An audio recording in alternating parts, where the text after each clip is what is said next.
Greetings, I'm Jenny, aged 27. 3 years back, I tied the knot with Hugo, the most remarkable person I've ever met. He's a delightful goofball, overflowing with kindness and compassion, making each day feel extraordinary.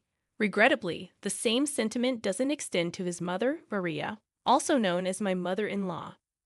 For reasons unknown, Maria has harbored animosity toward me since day one, a sentiment I comprehend. After all, Hugo is her cherished son, and she's merely safeguarding his interests. However, I firmly believe she sometimes crosses the line. Maria has a knack for subtle injustices that seem innocent but are actually calculated to incite frustration, painting you as the unreasonable one. We all have encountered someone like her. Unfortunately, she happens to be my mother-in-law. I was brought up differently. I'm inclined to call out nonsense and rarely hold back. Perhaps that's what drew Hugo to me. Our contrasting personalities attracting each other, as they say. Having studied psychology, I can discern Maria's ill intentions. Our dominant personalities clash, which likely led to her first words to me. "Jenny, don't you think it's time to stop eating so much?" The table fell silent, stunned. Mortification painted my face pale as Hugo Kyle, my father-in-law, and Maria's son, reacted. Hugo, though embarrassed, admonished his mother. "Mom, that's terrible to say. Jenny can eat as she pleases." Maria backpedaled, claiming concern for my well-being, citing old photos where I appeared better. Despite my embarrassment morphing into irritation, I kept calm, not wanting to cause a scene during our initial meeting. I graciously accepted her unsolicited advice. As time passed, such incidents increased in frequency and intensity. Despite bonding with everyone, Maria remained the sole dissenter, her disdain unfounded. Even Hugo's childhood friend, Kirak, embraced me. Yet Maria persisted, even on my wedding day, behaving like a bridezilla, trying to undermine me. No, her hair should be in an updo like mine was. But you look so ugly. Maria's antics persisted, but amid the turmoil, I cherished the love and acceptance from the rest of Hugo's family. The gasps from the bridal party were audible, yet I found myself, unsurprised, having grown accustomed to such situations. In an attempt to rectify her words, my mother-in-law hastily backtracked. "Oh no, darling, that's not what I meant. You have the potential to look so much better. I see a lot of myself in Jenny. She's a bright young woman. Despite looking better at her age, I'd like to say she's beautiful in her own way." While my father-in-law managed to quell her ruthless antics on that day, the lingering pain and bitterness persisted. It went against my nature to remain silent and passive. My vibrant energy was diminishing, drained by this woman who seemed determined to undermine me. Fast forward 3 years to the current events of our story. We gathered at Hugo's childhood home, his parents' residence, for dinner on a Sunday night. My mother-in-law had graciously invited us, including Jack, indicating something significant was afoot. I had my suspicions, which were later confirmed, making the dinner plan seem more calculated. As the evening unfolded, my mother-in-law seized everyone's attention, announcing an important revelation. Armed with a paper, she began reading. "Attention, everyone. I have an announcement. Since my birthday is approaching, I want to share my plans. We're going to Hawaii." The paper confirmed the trip, met with excitement from everyone at the table. "That sounds fantastic." "What? Amazing news, Jenny. I've always wanted to go to Hawaii.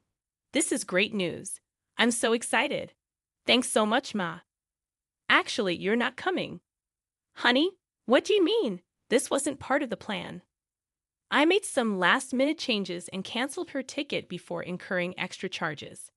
So, my ticket was already purchased, and she just canceled it. Why does she hate me so much? "Mom, what are you talking about?" In the ensuing chaos, Jack and I remained silent. Harsh words flew back and forth until Maria finally offered an explanation. Okay, fine. I'll tell you why I thought Jenny shouldn't join the family event. As I'm getting older, I want to spend my remaining years with those I care about most.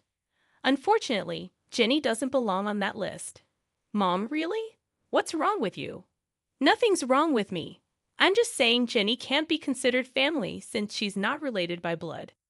By that logic, Jack shouldn't go either, right? He's not technically family, as you're stating. But we all know that's preposterous. He is part of the family. Since Hugo and Jenny got married, she's family too. Well, Jack is different. He's always been here, our sweet baby angel. But Jenny hasn't. I'm just not comfortable with her on the trip. It's my birthday, and I get to decide. Come on, Jenny, we're leaving. My resolute no reverberated through the room, capturing everyone's attention, including my adversary, who had been struggling to contain a smile. However, her expression turned serious at once. Maria, it's been evident from the start that you harbor disdain toward me. For 3 years, I've endured your unbearable behavior. Do you think we're blind to your actions? Do you believe we don't see your narcissism? Watch your tone, young lady. Remember, you're in my house. And it won't be for much longer. In fact, I'm about to leave. But before I go, there's something I need to say. I addressed my beloved husband, whose eyes burned with anger as he looked at his mother. Darling, I love you completely, and I've tried to weather this storm for so long. But it's clear now that your mother will never embrace me into this family, no matter how hard I try or how often I hold my tongue. She'll always find fault with me. You should go on this trip. You can't miss it. Despite her quirks, she's still your mother, and you love her, and she loves you. So go. Don't worry about me. I'll manage. Turning to my mother-in-law, who appeared stunned by my words, I continued. And as for you, unfortunately for you, I'm in love with your son, and I'm not going anywhere. You might think you can push me out, but I'm here to stay. Even in Hawaii, you'll be thinking of me because, let's be honest, I think you're fixated on me. How dare you? I ought to slap you right now. I'm not done. You're fixated on me, obsessed with tearing me down. And I can't fathom why when all I've done is extend kindness and patience, even when you didn't deserve it. But enough is enough. If you don't want me in Hawaii or consider me part of the family, fine. But I will always be here. As long as I breathe, I'll be here for Hugo, Kyle, and even Jack, but never for you. In that moment, I realized I had finally silenced her. She stood with her mouth agape, seemingly searching for words that her mind wouldn't allow. I bid farewell to the other family members, kissed my husband on the cheek, and headed towards the exit. Let me drive you home, at least. I can't let you take a cab. Don't worry about me, babe. I love you, and thank you for loving me. But I'll be fine. You have a trip to discuss. Okay, if you say you'll be fine, I'll believe you. Oh, don't forget your purse. Right, my purse. I left it in the kitchen. Upon reaching the kitchen, where Maria had retreated, presumably to catch her breath after the altercation, I encountered her. What do you want? Don't worry about me, sweetheart. I'm just here to collect my things. Well, make it quick. I want you out of my house. I can't believe you said those things to me. With that, she swiftly stormed out, too filled with anger to see me off. In that moment, I scoffed at her absurdity, grabbed my purse, and noticed a piece of paper next to it. Assuming it was the trip itinerary, I grabbed it to sneak a peek at what I was missing. As I began to read, I discovered Maria's handwriting. Dearest Jack, you've always been like a son to me, and I love you dearly. Oh, it's a letter to Jack. A bit strange, but I suppose it's thoughtful. For some reason, my curiosity led me to read further. The love and care you've shown me throughout the years will never be forgotten. Regrettably, even in my son Hugo's case, I feel the love we once shared is no longer there. Wait, is she saying she loves Jack more than Hugo? That can't be right. Persisting in reading the letter, each line intensified my astonishment. The revelations were difficult to fathom. Although I recognized it wasn't my place to read the letter, I couldn't help but be grateful for stumbling upon it. After absorbing its entirety, I paced the kitchen, contemplating my next steps. Suddenly, it struck me. Everyone who needed to know about the letter was in that room. It was time to act. Rereading the letter to confirm its contents, I sauntered into the dining room, where only 3 pairs of eyes met mine. Jenny, I am profoundly sorry for what my wife is subjecting you to. Don't worry at all. You're coming to Hawaii with us. She's just going through a rough patch right now. I'll talk to her and make her see reason. I don't know what's gotten into her, but I'll sort it out, I promise. Kyle, please don't concern yourself with me. As I mentioned, I'm fine. In fact, I've stumbled upon some interesting news that I need to share with everyone, especially Hugo. Hugo and Jack perked up, a flash of worry crossing Hugo's face. Perhaps he feared I was overwhelmed and considering a divorce. Whenever I complained about his mother, he'd empathize, marveling at how I endured her antics. I'd reassure him it was my love for him that kept me going. Noticing Maria's absence, I inquired, "Where is Maria? She needs to be here for this too." I mentioned earlier, she's a bit under the weather after your confrontation. Mentioned a headache and opted for a nap upstairs. She won't be down for a while. You know how she is about her beauty sleep. Familiar with Maria's peculiar habits that often inconvenienced others, I sighed in frustration. This is crucial. She has to be here. It's okay, Jenny. You can share with us, and we'll fill her in when she wakes up. Contemplating the information I possessed, I hesitated. I wanted to witness her embarrassment. I think you should go ahead and tell us, sweetie. It's okay, and you know Hugo struggles with anxiety. It wouldn't be good to keep him waiting. True. Hugo's anxiety could escalate quickly, and I observed him beginning to fidget in anticipation. All right, I'll share with you what I found. While I was in the kitchen, gathering my purse and preparing to leave, I stumbled upon something intriguing that I believe you all need to know about. Retrieving the paper I found, I began to read aloud. It reads, "Dearest Jack, you know that you have always been like a son to me, and you know that I love you dearly. And the love and care you have shown for me throughout the years will never be forgotten. I hate to admit it, but even when it comes to my son Hugo, I feel as though the love we once shared is no longer there. Hugo and I just don't see eye to eye like we used to, and honestly, I think it's because of Jenny. Ever since he married that girl, he no longer has time for me. He doesn't love me, and therefore, I don't think I love him. I love you, and you are my son. With that being said, I want to let you know that I am going to update my will so that you inherit all of my belongings and not Hugo. I know it might hurt him, but honestly, at this point, I don't care. It's that wretched Jenny girl. She's the one who has poisoned my love for him. I hope you receive this letter well. The reason why I didn't want to approach you about it in person is that, and it pains me to admit this, I couldn't risk seeing the rejection on your face. I know you love Hugo like he's your brother, and most likely you won't approve. But I don't care. I'm giving you everything: the money, the house, the cars, and even my small businesses. They're all yours, whether you like it or not. If you want to talk about this further, please call me, and we can discuss it.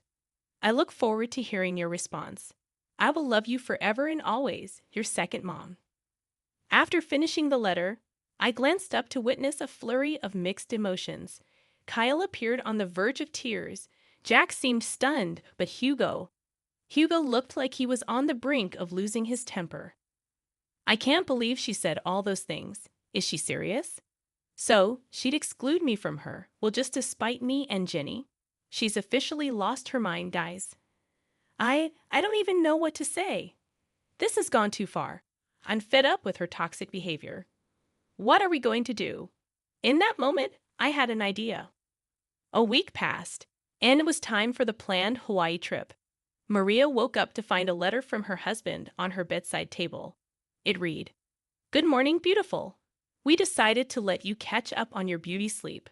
Don't worry, your bags are packed. Just meet us at the airport." Maria hurriedly got ready and rushed to the airport, searching frantically for her travel companions. She tried calling them, but no one answered. Assuming they had already boarded, she boarded her flight, hoping to catch up with them in Hawaii. And during the 12-hour flight, she landed and video called Kyle. "Hey, Kyle. Where are you guys? I woke up late and found your note, but none of you are answering. I assumed you boarded without me. Where are you? Let's start the festivities." "That won't be happening, Maria." "What do you mean? Where are you?" I'm at home. What? Why are you at home? You see, Maria, Jenny brought some important information to our attention last week, and since then, we decided we'd rather spend time in Florida with her than anywhere else with you. Maria gasped. You think we wouldn't find out? What, my baby? Don't baby me. You were really going to cut me out of the will, Mom. I, who? How did you even find out about that? Oh, that wretched girl you despise so much. Jenny found your letter in the kitchen. I don't know what you're talking about, Maria. Lying right now is only adding more nails to the coffin. Jack, tell them. You've got to believe me. I did nothing of this sort. We all read the letter, Maria. The game is up. But I didn't do anything. Jenny is making everything up. Oh, am I? You are so pathetic. It actually makes me sick. We all know what you said and what you tried to do. Thank goodness I was nosy enough to read the whole thing. Hugo, Kyle, please. No, Maria. Enough is enough. You're done. You don't get to say anything else. You messed up big time. Your hatred has caused you to be blind. Now you have to suffer the consequences of being alone on your birthday because of what you've done. I hope you can use this time in Hawaii to reflect on your actions. But I'll be alone. It won't be fun. Maybe people would like to hang out with you more if you weren't such a raging witch. Have fun. And with that, Kyle hung up the phone. We all let out a sigh of relief. I was the first person to start laughing, eventually joined by Hugo, and before we knew it, we were all bursting with laughter at the dining table, just laughing at the sheer absurdity of the situation. The look on her face once she realized the game was up was priceless.